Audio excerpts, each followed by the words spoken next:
திருநீலகண்ட நாயனார் 63 நாயன்மார்களில் ஒருவர்.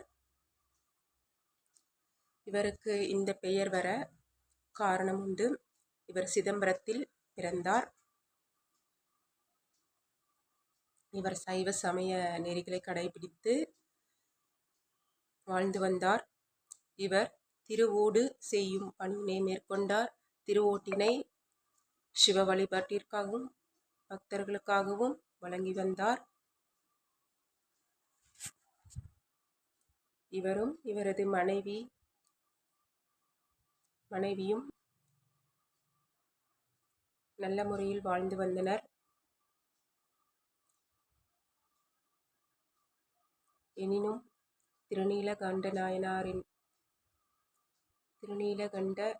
நாயனாரின் மனைவி இல்லற வாழ்வில்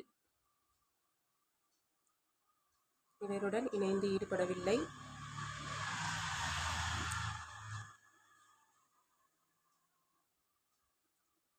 இப்படியே வாழ்ந்து வந்தனர். ஈசன் இவரின் புலன் கட்டுப்படுத்தலை உலகிற்கு உணர்த்தவே ஒரு நாள் ஈசன் இவர் இல்லம் வந்து ஒரு திருவோட்டினை அழித்து, இதை பத்திரமாக வை, நான் மீண்டும் வந்து வாங்கிக் கொள்கிறேன் என்றார். இவரும் அவ்வாறே செய்யவை மீண்டும் ஈசன் இவர் வீட்டிற்கு வந்து ஈசன் தன்னுடைய செயலினால் அந்த ஓட்டினை மறைய செய்தார்.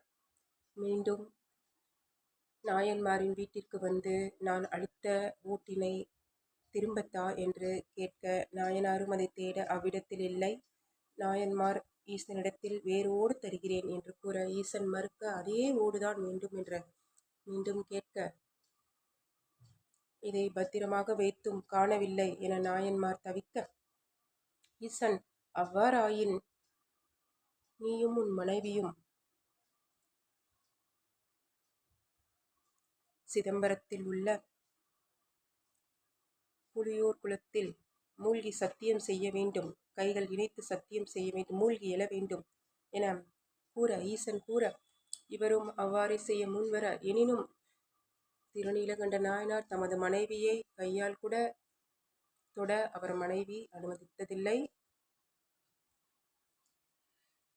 எவ்வாறு இருவரும் கைகள் இணைந்து குளத்தில் மூழ்கி எழுவது என்று தவித்திருக்க, ஈசன் கட்டளையிட, இவர் ஒரு குச்சியின் ஒரு முனையில் இவரது மனைவி ஒரு முனையும் பிடித்து கொண்டு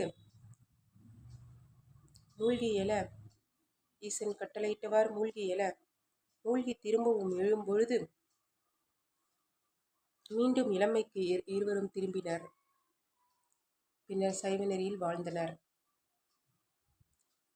இந்த கதையை முழுவதுமாக இவருடைய வரலாற்றை தெரிந்து கொள்ள கூகுளில் படிக்கலாம். 63 நாயன்மார்களில் ஒருவரான திருநீலகண்ட நாயனாரின் வரலாற்றை அனைவரிடத்தும் பகிர்ந்ததில் எனக்கு மிக்க மகிழ்ச்சி. சிவா அனைவரும் வாழ்க வளமுடன், வாழ்க நலமுடன் என்று கூறி நன்றி, வணக்கம்.